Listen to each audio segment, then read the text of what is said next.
at the age of 23. Rebecca Goldstein writes about his impact on Jewish identity in Betraying Spinoza. This talk from the Jewish Community Center in Washington, D.C. is just over an hour.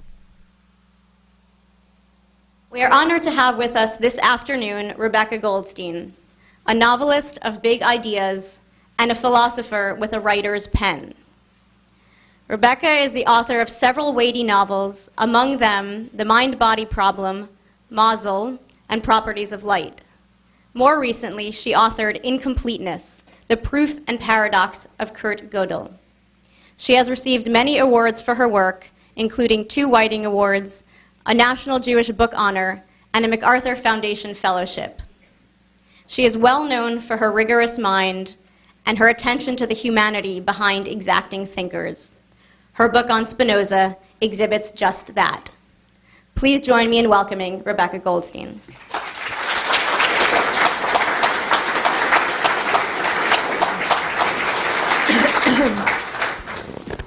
Thank you so much, Erin. Just going to stay. All right. And thank you all for coming. So much excitement about a dead philosopher. I want to talk to you today about a certain philosophical extremist. This is a man who made every claim for the life of the mind that's ever been made. He argued that the consolations of that life, the consolations of philosophy, are so potent that they should take the place of the consolations of religion, at least of religions as they are conventionally understood and practiced. He tended to call these the superstitious religions. Quite obviously, he didn't think much of conventional religion, and conventional religion returned the favor. I'm going to hold off, you might have noticed, saying his name for the time being, though you obviously know it. Dealing with him in a detached and impersonal manner suits him. He happens to be philosophy's strongest advocate for impersonal detachment, for viewing oneself from a stance of such radical objectivity that one almost loses the sense of who one is. This is his idea of salvation. This philosopher takes the most extreme stance that it's possible to take in regard to a cluster of interlocking philosophical questions. The first one is this. In some sense, for this philosopher, it's the only question, because he argues, that everything else that he says follows from the answer that he gives to this one question. Here it is. Does every fact in the world have a reason that explains why it's a fact? Is there always an explanation?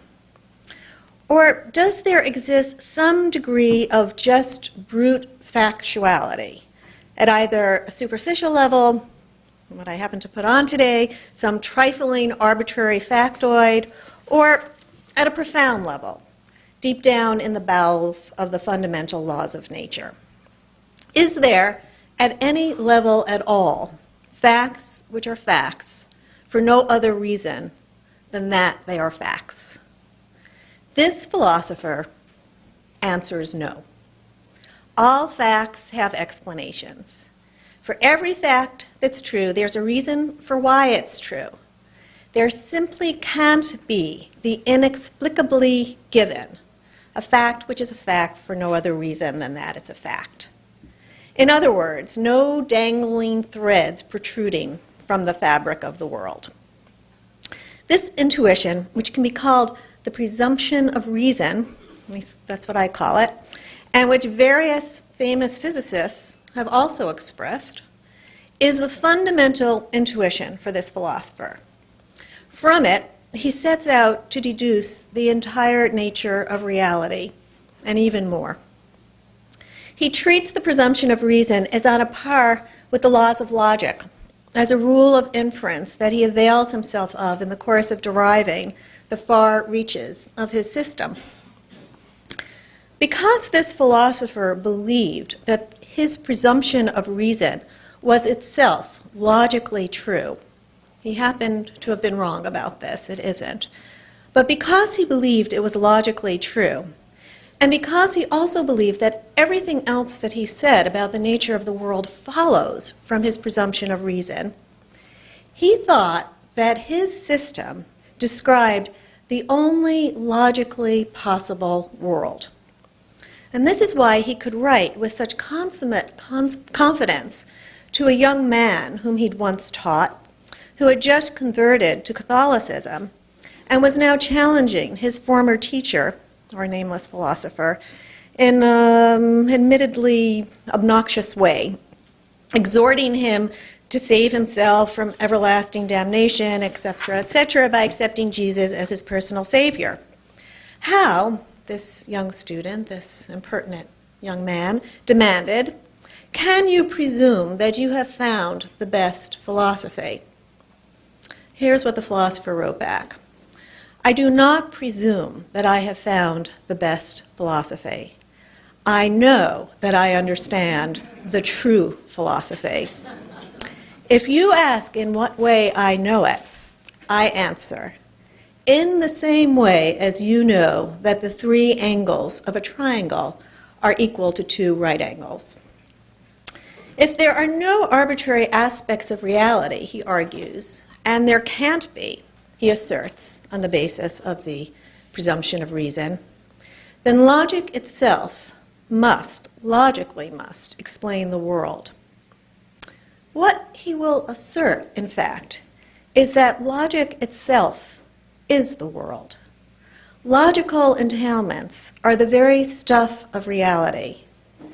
Logic itself is the world because it has to be, logically, if there are to be no dangling inexplicables. The world itself consists of all logical implications spun out in their entirety, only not lying dead and inert, but an infinity of logical implications that is infinitely aware of itself, animated with thought and taking on the full heft and weight of being. This vast and animated system of logical implications, of logic spun out in its entirety, is what the world must be if all is to be explained. It's this vast sweep of logical entailments that he famously dubs Deus sive natura, God or nature. The world is the thing that can be conceived of alternatively as God or as nature, though clearly what he means to signify by these 2 common words is something quite distinct from what we usually mean to signify by them, both God and nature. This claim about what the world really is entails a particular answer as to how we can come to know the world.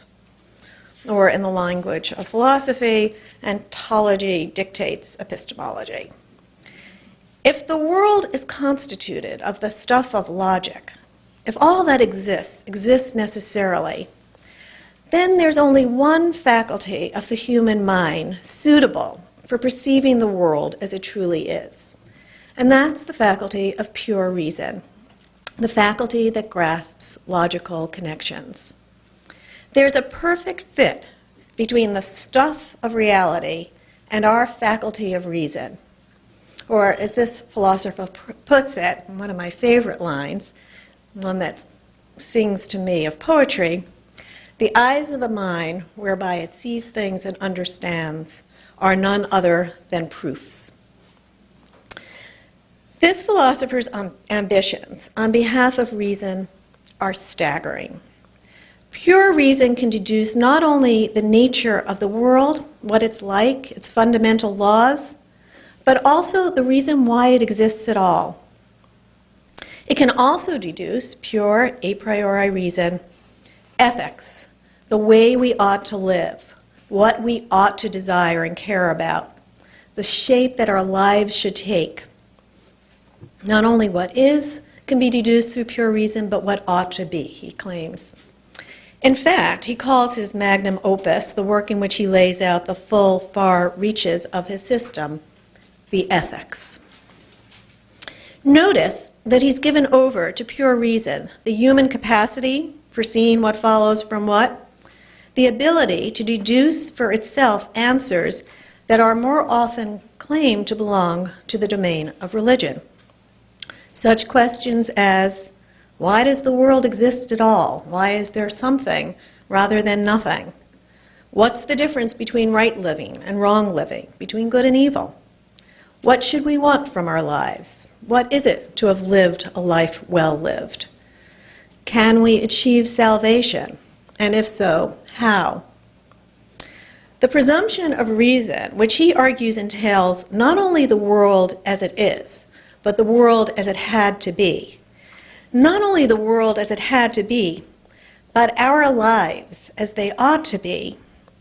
This presumption of reason led him to deny any need to resort to the claims of revelations from on high, or to rely on the clergy's attempt to mediate between us and on high. Reason trumps religion. And he likes this because the dangers lurking in religious belief, in the excesses of believers, there are ulterior motives, not to speak of the ulterior motives of religious leaders, was an issue that he felt very keenly. Religious intolerance was, in fact, his paramount concern, the problem that animated his life and his work. He was proposing that our faculty of reason could combat the dangers of religious belief, proposing to defang the superstitious religions with a religion of reason that would cancel out, render redundant, the conventional religions that had wielded such power and wreaked such havoc on the society of his day and ours. Were the clergy happy with him? They were not. His religion of reason offered, just like more conventional reasons, the promise of salvation. We can save ourselves, he said, in the only way that doesn't entail a lie about reality, by becoming rigorously, ruthlessly rational, by objectively seeing the world and our place within it. The world is the all-embracing web of necessary connections, intelligible through and through, and our own individual, personal salvation rests in our knowing this, in seeing the world through the eyes of the mind, the proofs of abstract reason. Our own personal salvation, motivated by our essential commitment to our own individual survival and well-being, consists in achieving the most impersonal of worldviews. To assimilate this viewpoint is to achieve a stance of radical objectivity, to see everything, including one's own self, sub specia eternitatis, as he put it, under the guise of a certain form of eternity. From this vantage point, all the purely individual facts of one's existence, the circumstances into which one was passively born, for example, one's family and history, one's racial, religious, cultural, sexual, or national identity, all of this, these passive markers of our identity, recede into insignificance, and the lingering emotional attachments to such accidents of precedence are only evidence of impartial rationality and obstacles in the way of achieving a life worth living. To the extent that we're rational, he argues, merely personal matters matter not at all. To the extent that we're rational, personal identity itself shrivels away into insignificance. The fact of who I happen to be in the infinite scheme of things, a fact which throbs with a very special significance for me, disappears altogether in the apprehension of the scheme itself. This is what I meant by saying that he's philosophy's strongest advocate of impersonal detachment. The truly astounding conclusion that he reached is this: to the extent that we're rational, which is of course what we ought to be, we all of us partake in the very same identity. When one achieves this purely active identity, this fulfillment of one's rational capacity that induces a sense of near estrangement from one's own passively received self, then one is saved. One is delivered into a sort of rationalist bliss, what he called amor de intellectualis, the intellectual love of God. In the grip of this vision, one can regard even one's own personal demise, the thought one dare not think, with a degree of philosophical detachment. The wise man, he says, thinks least of all things upon his own death. Our inability to realistically contemplate our own demise accounts, according to this philosopher, for the otherwise incomprehensible power over us of those superstitious religions. Only reason, as rigorous as we can muster it up, can truly save us, both give us the truth, as it really is, and also deliver us from our primal fear of the truth. This is the state of blessedness toward which this philosopher's work will, through its severe proofs, try to deliver us.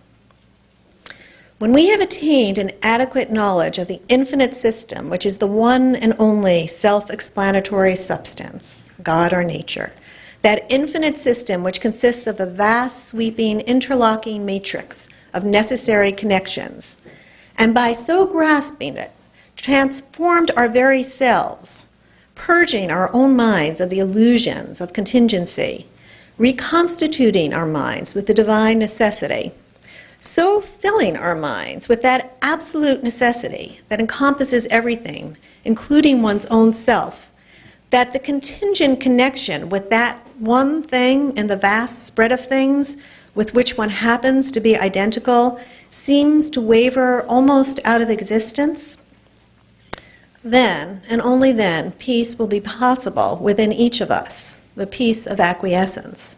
And only peace will be possible among us, the peace of unity of purpose.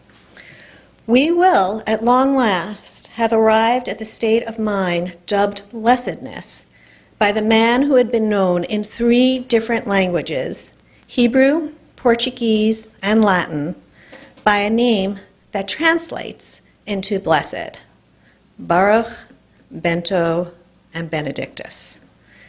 And his last name, of course, was Spinoza. Baruch Spinoza, Benedictus Spinoza. The holy furor aroused by the name of Spinoza, both in his day, he lived in the 18th century, he was born in 1632 and died at the age of 44 in 1675. The holy furor aroused by his name in his own day and well into the 18th century, the age of enlightenment, is in contrast to the man's predilection for peace and quiet. He confessed himself to have a horror of controversy. Quote, "I absolutely dread quarrels," he wrote in Acquaintance, explaining why he declined to publish a shorter work that contains some of the main themes of the ethics, work called Short Treatise on God, Man, and His Well-Being. And he never did publish the ethics during his lifetime. It was published posthumously. The signet ring he wore throughout his life was inscribed with the word caute, Latin for cautiously.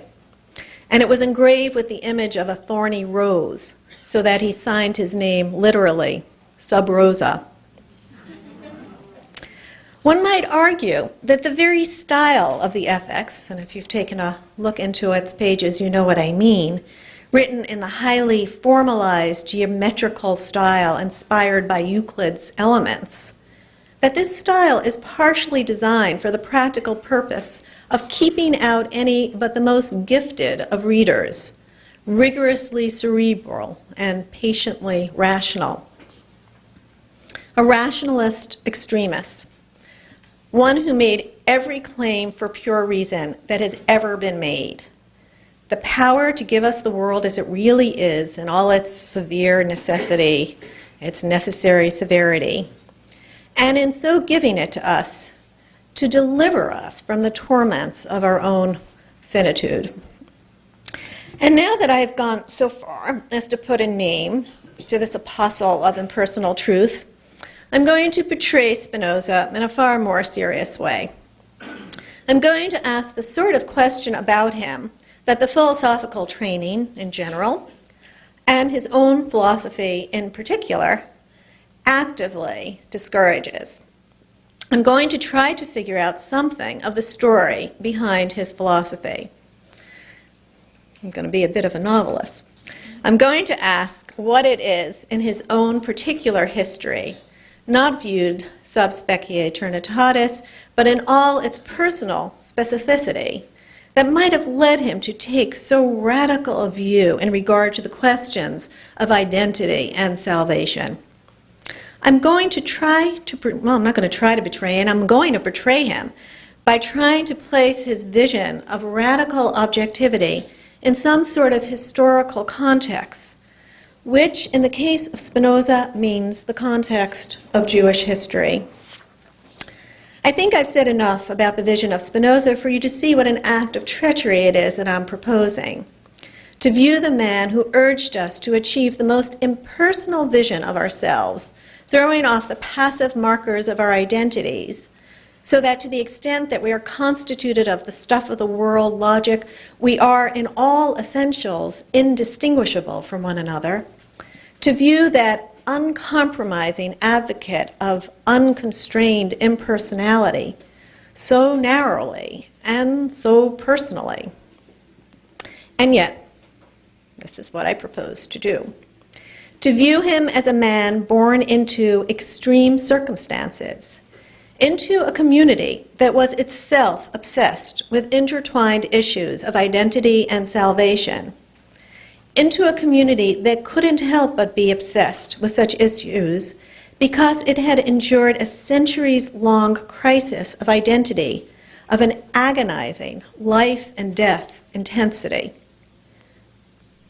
I'm going to suggest that those extreme historical circumstances are not irrelevant to Spinoza's extreme rationalism.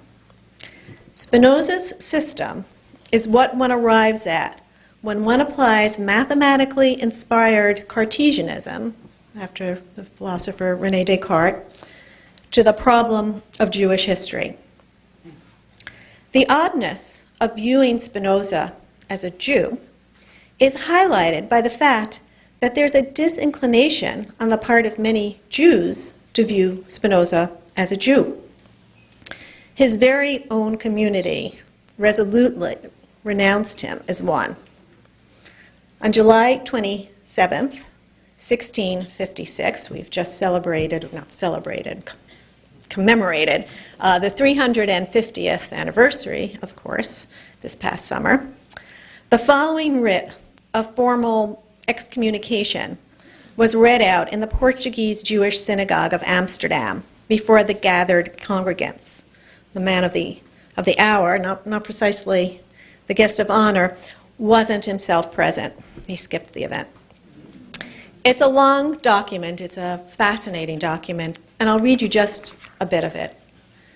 By decree of the angels and by the command of the holy men, we excommunicate, expel, curse, and damn Baruch de Spinoza, with the consent of God, blessed be he, and with the consent of the entire holy congregation, and in front of these holy scrolls with the 613 precepts which are written therein, cursing him with the excommunication with which Joshua banned Jericho, and with the curse which Elisha cursed the boys, and with all the castigations that are written in the book of the law. Cursed be he by day, and cursed be he by night. Cursed be he when he lies down, and cursed be he when he rises up. Cursed be he when he goes out, and cursed be he when he comes in. The Lord will not spare him, but then the anger of the Lord in his jealousy shall smote against that man, and all the curses that are written in this book shall lie upon him, and the Lord shall blot out his name from under heaven. And the Lord shall separate him unto evil out of all the tribes of Israel, according to all the curses of the covenant that are written in this book of the law. But you that cleave unto the Lord your God are alive, every one of you, this day. We warn that none may contact him orally or in writing, nor do him any favor, nor stay under the same roof with him, nor read any papers he made or wrote. I'm going to stop before it gets really nasty. Baruch Spinoza was then 23 years old. He hadn't yet written any of the works for which we now know and celebrate him. He had studied in the Jewish community school, the Talmud Torah, most likely under the chief rabbi, Rabbi Mertera, as well as under the two other very famous rabbis of the community, Rabbi Aboab and Menashe ben Israel. He had been an outstanding student. No surprise. What had that studious boy done that had so enraged his community? Though the writ of excommunication is long on calumny, as you saw, it's short on specific charges. Only vague heresies and abominable ways are vaguely mentioned.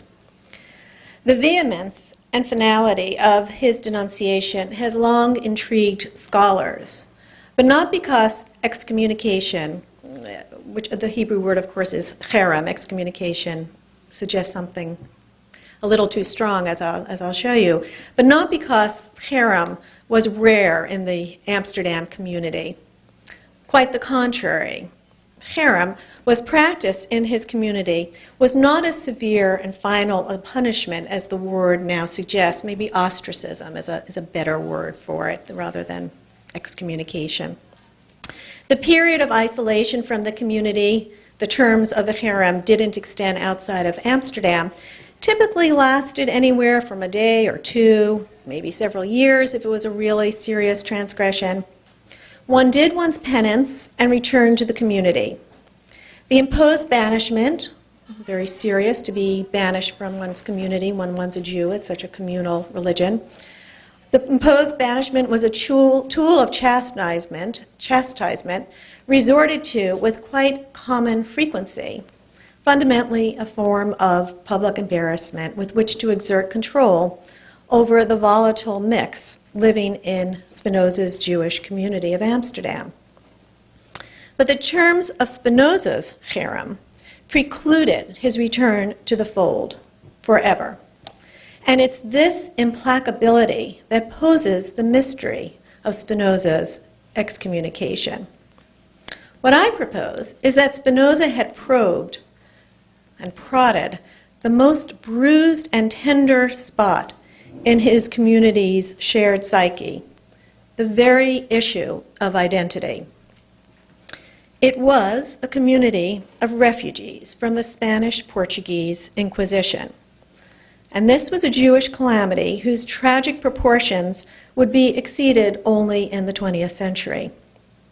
The members of the synagogue were Sephardim, those who had originally come from Spain, Sepharad, of course, being the Hebrew for Spain, and they were predominantly former Marranos. Excuse me. Those who had lived on the Iberian Peninsula, mostly in Portugal, which is where the bulk of the Jews had gone after they were expelled from Spain. They had lived in Portugal as practicing Christians since Judaism had been formally outlawed on the Iberian Peninsula at the end of the 15th century, in Spain in 1492, and then in Portugal in 1497. The word Marrano probably derives from the Old Castilian for swine, a particularly apt slur to insult those believed to be concealing Jewish practice beneath Christian performance. The proportion of what were called New Christians, and this appellation would stick even after generations of practicing Christianity, the proportion of New Christians who were actually crypto-Judaizers, Marranos, is still highly disputed by historians. But what is not in dispute was that the office of the Holy Inquisition was untiringly wary of all new Christians, always watching for backsliding into Jewish rites, which was punishable by awful death. Everything Accusations, imprisonment, torture, forced confessions, sentencing took place under the greatest secrecy, contributing to the terror. The flimsiest grounds could serve as an accusation. For example, extreme personal hygiene could be interpreted as crypto-Judaism. An old habit from the days before conversion, absent-mindedly reverted to, could cost a person his or her life and bring catastrophic attention to his or her extended clan as well. The guidelines that the Church issued for detecting a crypto-Jew included such behavior as wearing clean clothes on Saturdays, draining away the blood of meat and cutting away its fat and gristle. An accused person never got the opportunity to face his accusers.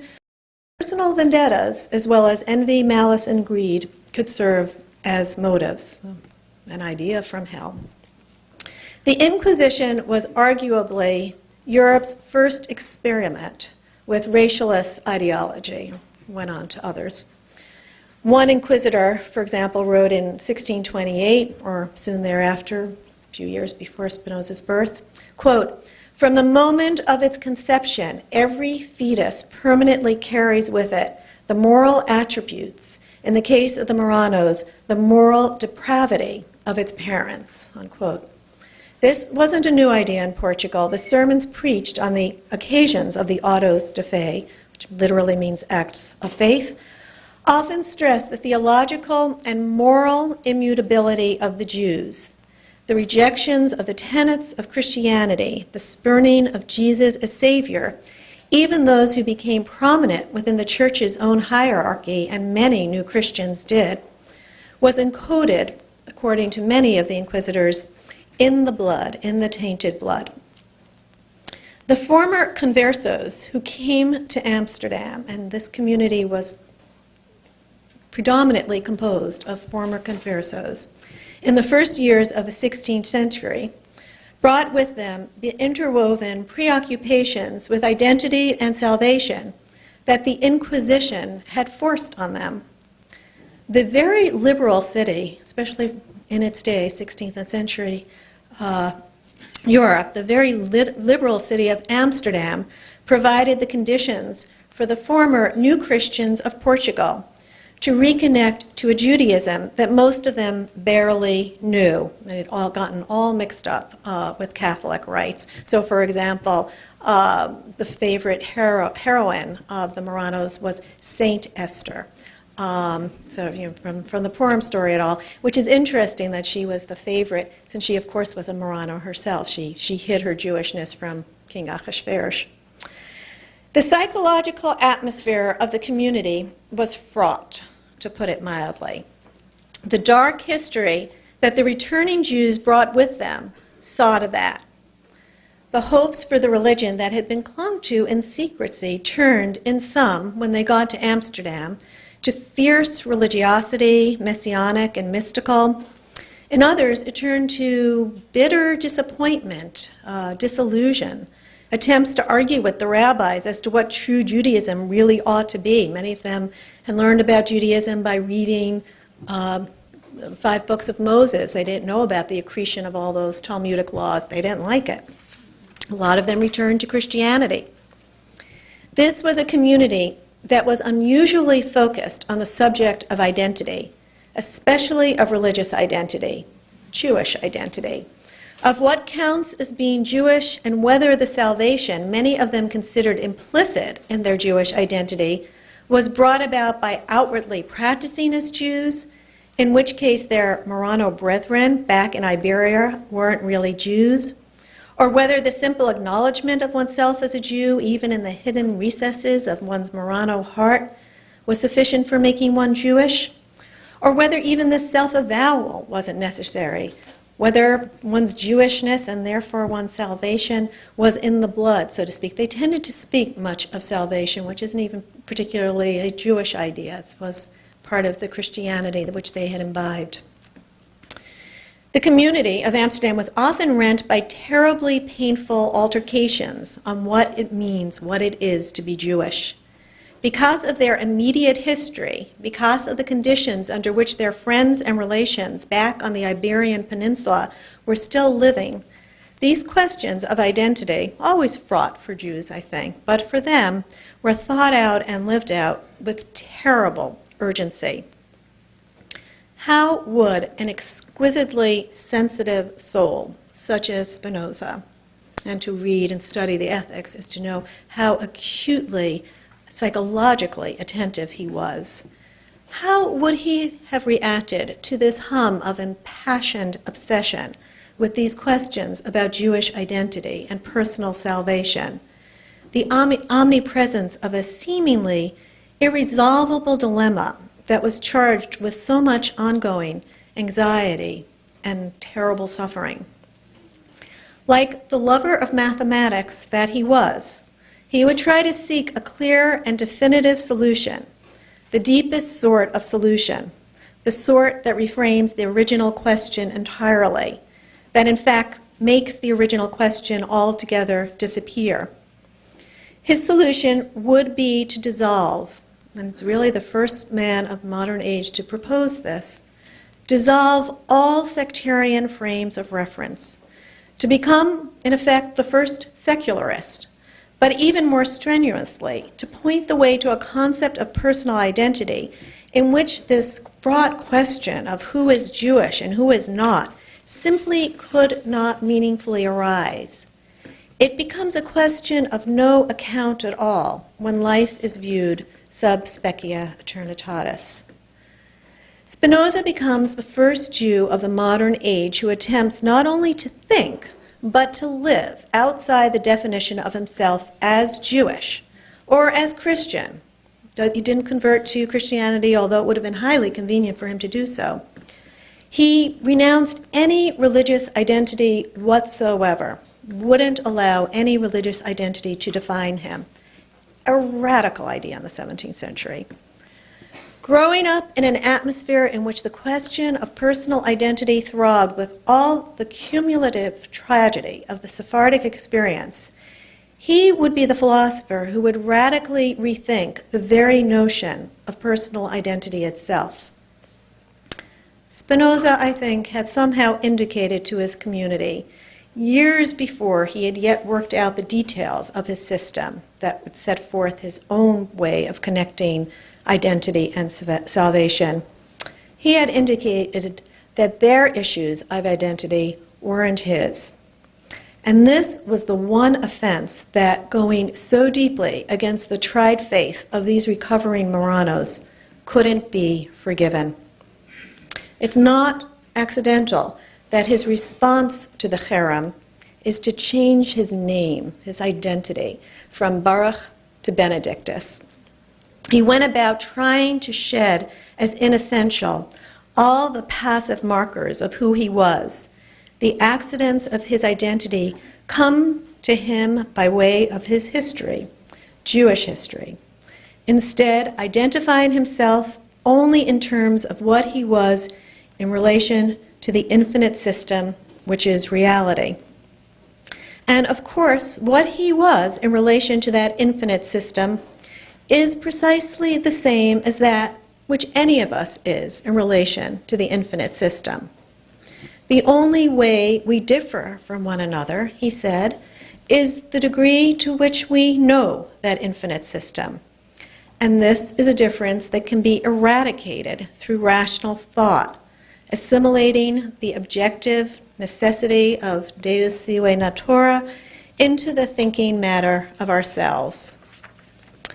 It was the community itself that had made the problem of personal identity of such crushing exigency for Spinoza that a way had to be found out of it, even though the way would set him at irreconcilable odds with that community. But the history of suffering, a living, palpable history, with conversos arriving every day and new incidents of the Inquisition's avenging power taking place throughout Spinoza's life and way beyond, together with all the psychological devastation that had been wrought, posed the initial problem for which the severity and the grandeur of Spinoza's conceptual system is the answer. Sanguine Cartesian rationalism, somewhat chill in temperament, becomes, in the system of this son of Morano's, a solution to the horrors of Jewish suffering that some of his surviving letters show us he never ceased to respond to in a way that we might call, despite the rationalist's best attempts, a Jewish sensibility. For his particular community, however, seeking its Jewish identity with such historical passion, Spinoza's solution was the most damnable betrayal that one of their own could commit. It was to deny that he was one of their own. It was to deny meaning to that very phrase, one of our own. The final vision of reality that Baruch Spinoza, Benedictus Spinoza, arrived at is so dauntingly universal, so large and impersonal, that it's strange to contemplate that perhaps the original psychological drama that pointed him on the path that was to take him so far away from his community was to try to think himself outside of the dilemmas of Jewish identity. Dilemmas that are no less provocative today, no less difficult for many of us to resolve today than they were for him, and that philosophical extremist went and offered the most extreme solution that's ever been offered to us to the dilemmas of being a Jew. Thank you.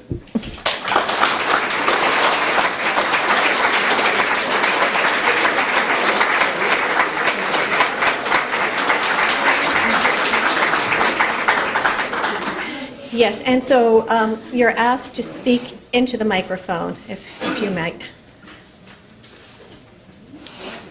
I have two questions.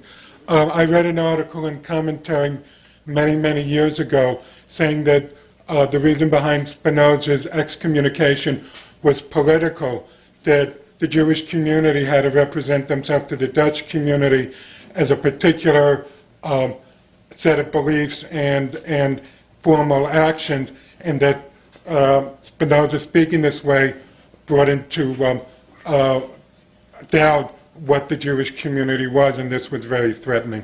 And the second one was, what did it mean when Einstein said that his God was Spinoza's God? Okay, thank you. Yes, there are many, the terms of the cherem are so extreme that scholars have wondered about this. Cherem was quite common, as I indicated, and there had been other heretics, others who had questioned some of the basic tenets and had been put in cherem and had been allowed in. So it is certainly true that the Jews in Amsterdam lived with some anxiety about their Dutch hosts. In fact, when they were given permission, they first came in secret. And at the end of the 16th century, and actually one of the legends is that a neighbor heard some strange chanting Friday night and thought they were papist, thought it was Latin, and brought in the authorities, and it turned out to be Hebrew. And they were slowly given permission first to build a cemetery, then to build a synagogue. It wasn't automatic, and they had been made to promise that they would keep control over their own community, and that the Jews that community already had a reputation as harboring freethinkers and heretics. It was a community filled with questions. And they were supposed to keep control. So there is definitely has to be taken into account the fact that they were nervous about the Calvinists in particular were not so very thrilled about having the Jews in their midst. So there was this tension. When I say that it was Europe's most liberal city of the 17th century, it's the 17th century. So that definitely, there's also, but that doesn't seem to explain it enough because there had been others. Joseph de Prada was excommunicated at the same time as Spinoza. The terms are not that severe. Uriel de Costa was excommunicated twice, and he was a terrible heretic, right? He was, but they let him come back in, and then he was excommunicated again, and they let him come back in again. And why so severe? These other apicorsum heretics they wanted back in. They still identified with that community. Spinoza had indicated he didn't. When he was excommunicated, he's reported to have said, "So much the better. I wouldn't have had the courage to do it for myself, but they make it easy for me now. I go my own way." He had already started studying Latin with a defrocked priest, Franciscus van den Enden, a curious, fascinating guy who believed in free love and all sorts of interesting things. But Spinoza was studying Latin, which of course was the lingua franca of that day. He wrote in Latin. That was the language that all scholars wrote in. His eyes were pointing outside of the community. One other thing that he did, which also might have had a lot to do with his indicating his distance from the community, was there was a lawsuit. This always comes down to money, and he was in fact in a lawsuit over money with his sister Rebecca, and her husband was one of the favorite pupils of the chief rabbi, and Spinoza knew he didn't have a chance with the Jewish Beit Din. He went to court of law. He went to the civil court of law, a terrible offense to the community, again indicating his independence, his lack of identification. So I think, although this is very true, the anxiety of this very nervous, traumatized group of people, and their nervousness vis-a-vis the Calvinist authorities has to be taken into account. There's more to this story in the case of Spinoza. Einstein, whenever Einstein was asked a philosophical question, what is his beliefs about the nature of the world, he always described himself as a Spinozist. And it's, in his more philosophical writings, he always talks about Spinoza, that he's a Spinozist. He was very interested in the idea that lies at the core of Spinoza's system, that the laws of nature, if we have the final view of the laws of nature, we'll understand why they had to be the laws of nature, that unified field theory will not only describe the laws of nature, but why they were realized. One of the ways he puts this is, did God have any choice in the matter? This is a very Spinozistic idea. God did not. It's logic that dictates it. Also, Einstein writes very, very beautifully about having lost the early religious paradise of his youth and his science having taken the place of it. And he says when he regards the laws of nature in all their beauty, there's a kind of awe, there's a kind of love that comes over one, that's a sort of religious, certainly spiritual attitude. And once again, this is the intellectual love of God that he's describing here. So I think in both of these aspects, he was a Spinozist. His son-in-law actually had written a biography of Spinoza, and so he knew much about. There's also, I think I have it reproduced in my in Betraying Spinoza in the book. On the guest page of Spinoza's house that you can visit, there's Einstein's signature. He actually went, made a pilgrimage, as did I, to Spinoza's home. Yes. Oh, I'm sorry. And then you.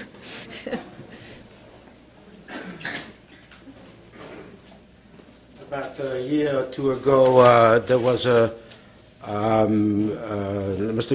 Portuguese named medical scientist who wrote a book with the title Spinoza in it, and where the big finding was a scientific finding, and a result of which a kind of an interest and renewal into Spinoza, irrespective of his philosophy, where apparently Spinoza intuited that the emotionalism and more or less sentimentalism precedes rationalism. And apparently they make a big deal because experimentally they've found from their clinical work that this is so. And apparently they give great credit to Spinoza for having intuited this notion. Would you please expand? So the name of the writer is Antonio Damasio, and he is indeed Portuguese. And the book was called Looking for Spinoza or something like that, yes? You'll notice that I have a blurb from Antonio Damasio on the back cover. Yes, Damasio is a neurologist and claims that Spinoza presciently foresaw the latest findings in neurology. Spinoza followed Descartes. Their lives overlap a little. He was influenced by Descartes, although he takes rationalism much farther. Descartes had famously said that the mind and the body are two separate things. Spinoza says they're not. It's one thing. Everything that happens in our mind, everything in our minds, our emotions, our thinking, all of this is embodied. There's always something going on in the body as well. When we change our minds, we're changing our bodies as well. So he was what we call an identity theorist. Damasio applauds him for this. This is, certainly contemporary neurology tends to go in this direction. Also, Spinoza had said, and this is a key, Spinoza's ethics is not only this work that tries to tell us what reality is like, it's a how-to book.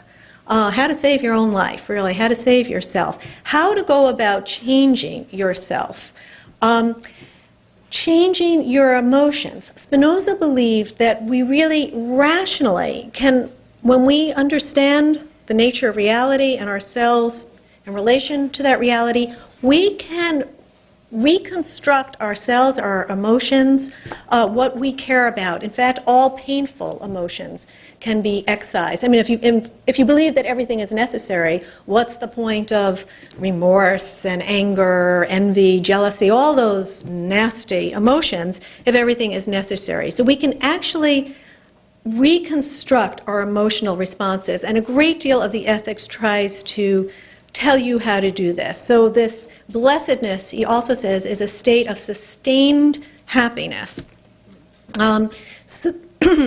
What Damasio also loves about Spinoza is that Spinoza believed that there wasn't such a separation between thinking and feeling. The emotions contain a cognitive elements. The emotions entail a judgment about the way the world is affecting me.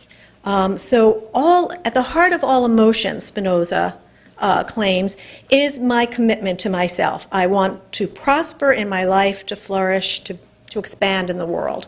Why? Because I'm me. There's just no way around it. That's what it is to be oneself. You are committed to oneself. Is there any reason for it? No, that's who you are. All of my emotions contain some sense of my either flourishing or it's the opposite, contracting in the world, plus a judgment about how the world is causing this. So there's always this judgmental aspect to the emotions. Emotions aren't just gut-wrenching or exhilarating feelings. They're tied up with our cognition, and therefore can be changed. So many of them contain false judgments about the world. That is also the aspect that Damasio applauds, that there's really not a separation between cognition and the emotions, that they're intertwined with one another. And that's why he says that he's a Spinozist as well. It's very interesting for a man who got the scientific method all wrong. Spinoza did because he thought everything was a priori, through pure reason. He really downplays empirical findings.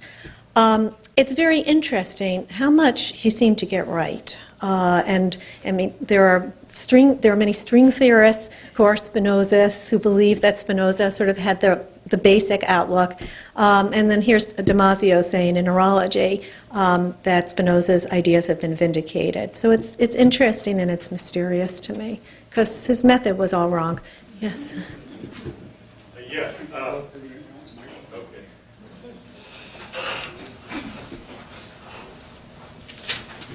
I'd like you to comment on Spinoza's belief in an absolute rationality in the light of Kurt Gödel's proof that no logical system is complete. So I know you've written a book about Gödel, so you've thought about this. So, yes. So the question is, Kurt Gödel in 1931 published a very famous proof, the incompleteness theorems. There are actually two.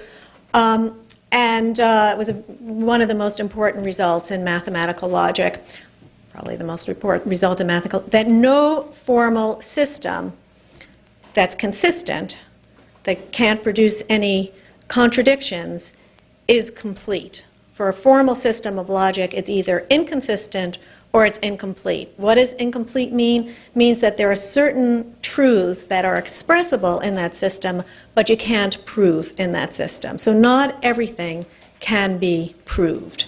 And that's what Gödel proved, right? That no system, what he produced, amazingly, was a proposition that we can see is true by getting out of the system, but that can't be proved in the system. And for each system, you can produce such a proposition that we can see is true, but it can't be derived in that system. So Spinoza, so Gödel, first of all, is talking, when he's talking about formal systems, he means something very narrow. He's talking about formal systems as a logician talks about that term. And what he was saying basically is that mathematics can't be reduced to logic. Mathematics is something more than pure logic. Spinoza's use of the word logic is much wider than Gödel's. It's not as precise, it's not as strict. He's not using the word logic as a logician uses it when he's talking about formal systems, which is a very technical, narrow notion. So I don't think that Gödel's proof touches Spinoza. Here's another thing. Gödel's result has to do with what we can prove. And he says there's a limitation on what we can prove. Not even what we can know. We can know more, according to Gödel, than what we can prove, than what we can formally prove. We see that this is true, but we can't prove it. Spinoza recognized, he had to, that we can't prove everything. In fact, he says we can't even know everything. We're finite. Our minds are finite. They consist of, when they're the most rational, and let's say I've purged everything but logical necessity, it's only going to be some finite amount of logical necessity. What reality is infinite. It consists of the entire web of logical connections spun out in their entirety. We can't know it all. So Spinoza himself acknowledges a certain incompleteness to our knowledge. We can know enough to save ourselves, to achieve a kind of acquiescence and tranquility, but we certainly, to see everything would be to have the mind of God, and that we can't. We're finite, God is infinite, but we can reconcile ourselves to our finitude. So I think it's okay. I think my two favorite guys are consistent with each other. Oh, okay, right after. Right. Yes.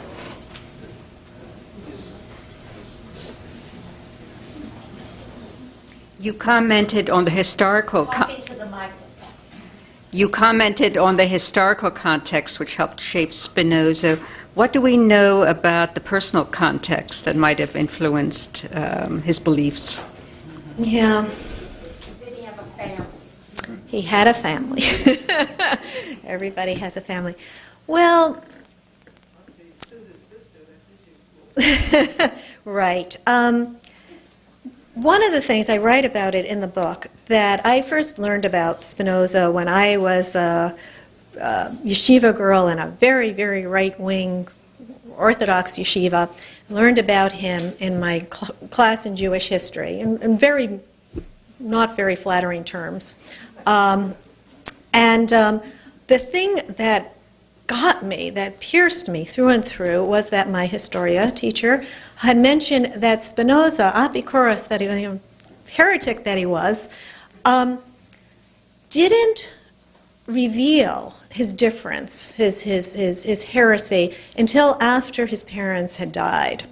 And his mother died when he was a child. He was brought up, I think when he was 8, his father remarried. They had very bad lungs. His mother died of tuberculosis. His older brother died of tuberculosis. Spinoza died of tuberculosis, probably exacerbated by the dust of, oh, I didn't tell you, he supported himself by grinding lenses for telescopes and other scientific instruments. Huygens, the great astronomer, would only use the lenses ground by, he never actually called him by name, our Jew of Vorberg. It's after the excommunication. But he, in fact, sat Shiva for his father. He went through the entire year of mourning. We can actually see the charitable donations he gave. He kept up with the charitable donations that were set by the community until after his father had died. And so there is this, as my Historia teacher had put it, it was because of shalom bias, right? Peace in the house, that he respected that. And even as this ignorant little girl that I was, that intrigued me so much, that this heretic had honored his parents in that way. It touched me very deeply, who was herself beginning to have extreme doubts about it all, and worried about her family and upsetting her family. So there was this attitude towards his family. We don't know so much about him. There are some legends about a woman. He never married, and he has, if you read the Ethics or read my book where I sum it up, he has very sour views about romantic love, and romantic love always ends badly, according to him, and so this can get a novelist's mind going, but we really don't know all that much about it. He left letters. After he was excommunicated, the Jews couldn't converse with him. He had been in business with his younger brother Gabriel, the family business. His father had been an import-export, and he had inherited the business. But after that, his brother didn't talk to him. Nobody in the family did, and so he went into the lens grinding business to support himself.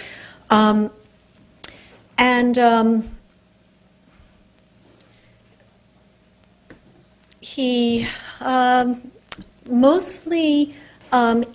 really lived a very quiet, secluded life. Most of the people he was in contact with were kind of fringe Protestants, Quakers, Mennonites,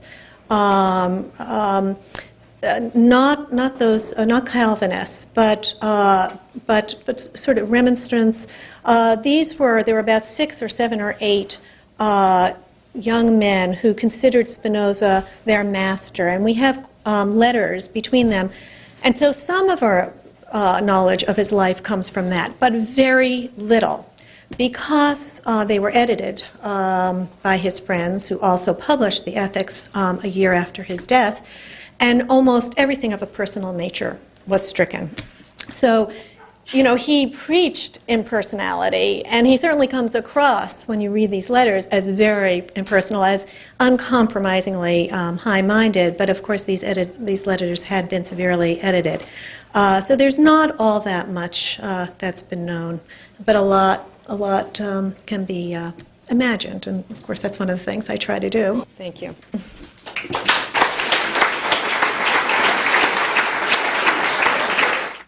This event was hosted by Next Book, an organization that promotes Jewish literature and ideas.